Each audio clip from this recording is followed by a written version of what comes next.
എല്ലാവർക്കും എജു with me YouTube ചാനലിൻ്റെ ഏറ്റവും പുതിയ വീഡിയോയിലേക്ക് സ്വാഗതം. ഇന്നത്തെ വീഡിയോയിൽ 5ാം ക്ലാസ് ഇംഗ്ലീഷിലെ ക്രിസ്തുമസ് പരീക്ഷയ്ക്ക് ആവശ്യമായ വളരെ ഇമ്പോർട്ടൻ്റ് ആയിട്ടുള്ള ചോദ്യങ്ങളാണ് ഡിസ്കസ് ചെയ്യുന്നത്. വീഡിയോയിലേക്ക് പോകുന്നതിന് മുമ്പ് ചാനൽ ഇതുവരെയും സബ്സ്ക്രൈബ് ചെയ്യാത്ത കൂട്ടുകാർ സബ്സ്ക്രൈബ് ചെയ്ത് ഒപ്പം തൊട്ടടുത്തുള്ള ബെല്ലൈക്കൺ കൂടി എനേബിൾ ചെയ്യാൻ ശ്രദ്ധിക്കുക. കൂടാതെ നിങ്ങളുടെ കൂട്ടുകാരിലേക്ക് ഷെയർ ചെയ്യാനും വീഡിയോ ഒന്ന് ലൈക്ക് ചെയ്ത് കാണാനും ശ്രദ്ധിക്കുക. കൂടാതെ ഇനി ഏത് വിഷയത്തിൻ്റെ ക്ലാസ്സുകളാണ് നിങ്ങൾക്ക് ആവശ്യമുള്ളത് എന്ന് കൂടി കമൻറ്റ് ചെയ്ത് അറിയിക്കുക. അപ്പോൾ നമുക്ക് നേരെ ചോദ്യങ്ങളിലേക്ക് കടക്കാം. ആക്ടിവിറ്റി 1 റീഡിംഗ് കോംപ്രിഹെൻഷൻ ആണ്. ഇവിടെ ഒരു കവിത നൽകിയിട്ടുണ്ട്. കവിത വായിച്ച് അതുമായി ബന്ധപ്പെട്ട ചോദ്യങ്ങൾക്ക് ഉത്തരം എഴുതുകയാണ് വേണ്ടത്. കവിത ഇവിടെ വായിക്കുന്നില്ല, നിങ്ങൾക്ക് സ്ക്രീൻ പോസ്റ്റ് ചെയ്ത് വായിക്കാവുന്നതാണ്. അപ്പോൾ ഒന്നാമത്തെ ചോദ്യത്തിലേക്ക് കടക്കാം.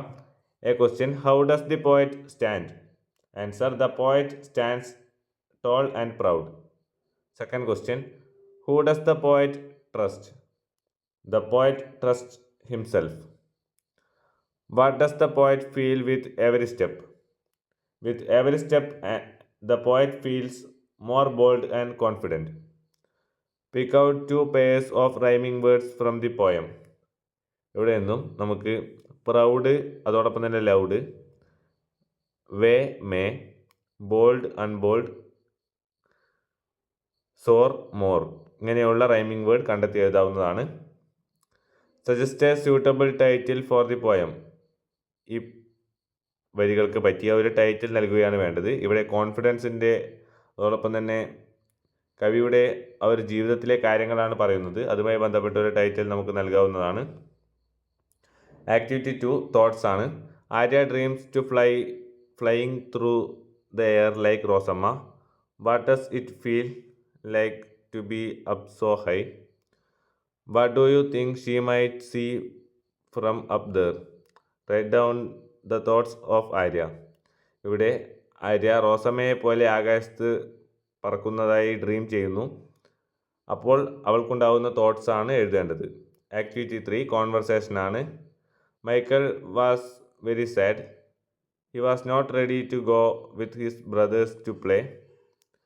His mother began to worry when she saw Michael sitting alone on the steps. She asked his father to talk to him. Write the possible conversation between Michael and his dad. അങ്ങനെ Michael സ്റ്റെപ്പിൽ ഒറ്റയ്ക്ക് ഇരുന്നപ്പോൾ അവൻ്റെ അമ്മ അവനോട് സംസാരിക്കാനായി പറഞ്ഞു. അപ്പോൾ മൈക്കിളും അവൻ്റെ അച്ഛനും തമ്മിലുള്ള കോൺവെർസേഷനാണ് എഴുതേണ്ടത്. ഏതാണ്ട് ഒരു 5 എക്സ്ചേഞ്ചോളം, അതായത് 5 അങ്ങോട്ടും ഇങ്ങോട്ടുമുള്ള കോൺവെർസേഷൻ ഇവിടെ എഴുതേണ്ടതാണ്. Activity 4 following are some events of the story salt in his shoes. ഇവിടെ കുറച്ച് സാൾട്ട് ഇൻ ഹിസ് ഷൂസ് എന്ന പാഠഭാഗത്തിലെ പ്രധാനപ്പെട്ട ഇവൻറ്റുകൾ നൽകിയിട്ടുണ്ട്. അത് റീഅറേഞ്ച് ചെയ്ത് കറക്റ്റ് ഓർഡറിലാക്കി എഴുതുകയാണ് വേണ്ടത്. ആദ്യമായി, Michael loved playing basketball but felt sad because he was smaller than the other players. രണ്ടാമതായി, one day Michael told his mother he wasn't good enough because he was too small. മൂന്നാമതായി, Michael's mother gave him advice and told him to put salt in his shoes and pray to grow taller. നാലാമതായി, Michael worked hard, practised every day and slowly improved his skills.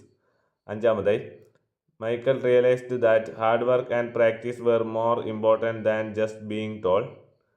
ഏറ്റവും അവസാനമായി, years later Michael became one of the greatest basketball players in history. ഇങ്ങനെ നമുക്ക് salt in his shoes എന്ന പാഠഭാഗത്തിലെ ഇവൻറ്റുകൾ കൃത്യമായി എഴുതാവുന്നതാണ്. Activity 5 notice ആണ്. Imagine your school is hosting an inter school basketball tournament. Prepare a notice inviting students and parents to the event. ഇവിടെ നിങ്ങളുടെ സ്കൂളിൽ ഒരു ഇൻ്റർ സ്കൂൾ ബാസ്കറ്റ്ബോൾ ടൂർണമെൻറ്റ് നടക്കുന്നു. അതുമായി ബന്ധപ്പെട്ട് സ്റ്റുഡൻസിനെയും പേരൻസിനെയും ഇൻവൈറ്റ് ചെയ്യാനുള്ള നോട്ടീസ് തയ്യാറാക്കുകയാണ് വേണ്ടത്. നോട്ടീസ് തയ്യാറാക്കുമ്പോൾ കാര്യം നടക്കുന്ന സ്ഥലം, അതോടൊപ്പം തന്നെ സമയം, കൂടാതെ എപ്പോഴാണ് നടക്കുന്നത് എന്ന തീയതി എന്നുള്ള കാര്യങ്ങൾ കൂടി ഉൾപ്പെടുത്തണം. കൂടാതെ സ്റ്റുഡൻസിനെയും പേരൻസിനെയും ഇൻവൈറ്റ് ചെയ്ത് വെൽക്കം ഓൾ തുടങ്ങിയ ഗ്രീറ്റിംഗ്സ് കൂടി ഉൾപ്പെടുത്തുക. കൂടാതെ നിറങ്ങൾ നൽകി ചിത്രങ്ങളും വരച്ച് വളരെ ആകർഷകമായി നിങ്ങൾക്ക് ഉത്തരം എഴുതാവുന്നതാണ്. ആക്ടിവിറ്റി 6 പിക്ചർ ഡിസ്ക്രിപ്ഷൻ ആണ്. Describe the given picture. ഇവിടെ ചിത്രത്തിൽ തന്നിട്ടുള്ള കാര്യങ്ങൾ മറ്റൊരാൾക്ക് പറഞ്ഞു കൊടുക്കുന്നത് പോലെ ചിത്രത്തിലുള്ള കാര്യങ്ങൾ ഡിസ്ക്രൈബ് ചെയ്യുകയാണ് വേണ്ടത്. ആക്ടിവിറ്റി 7 എഡിറ്റിംഗ് ആണ്. Read the passage and edit the underlined word. After that night Michael wear his favourite game shoes and he felt the presence of the salt feet is under. He had a special feeling.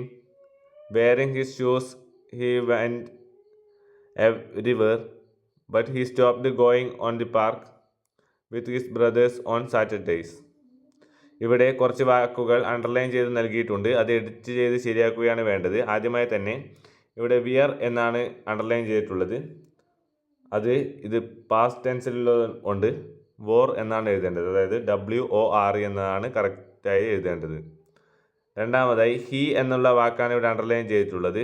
ഇവിടെ he എന്ന് എഴുതിയിരിക്കുന്നത് കാണാവുന്നതാണ്. Capital Hഉം ഇയുമാണ്. എന്നാൽ ഇതിവിടെ ഒരു full സ്റ്റോപ്പിന് ശേഷം തുടങ്ങുന്ന ഒരു സെൻറ്റൻസ് അല്ല. അതിനാൽ തന്നെ സ്മോൾ HE തന്നെ മതിയാകും. അതാണ് ഇവിടുത്തെ തെറ്റ്. മൂന്നാമതായി ഇവിടെ ഫീറ്റ് ഹിസ് അണ്ടർ എന്ന വാക്ക് അണ്ടർലൈൻ ചെയ്തിട്ടുണ്ട്. ഇത് വാക്ക് ഓർഡറിലല്ല നൽകിയിട്ടുള്ളത്. അണ്ടർ ഹിസ് ഫീറ്റ് എന്നാണ് നൽകേണ്ടത്. ഫീറ്റ് ഹിസ് അണ്ടർ എന്നതിന് പകരം അണ്ടർ ഹിസ് ഫീറ്റ് എന്ന് തിരിച്ചെഴുതുകയാണ് വേണ്ടത്. He had A special feeling. ഇവിടെ സ്പെഷ്യൽ എന്നതാണ് അണ്ടർലൈൻ ചെയ്തിട്ടുള്ളത്. സ്പെഷ്യലിൻ്റെ യഥാർത്ഥ സ്പെല്ലിങ് SPECIAL എന്നാണ്, അല്ലാതെ SPECIEL എന്നല്ല. A ആണ് ഈക്ക് പകരമായി വേണ്ടത്.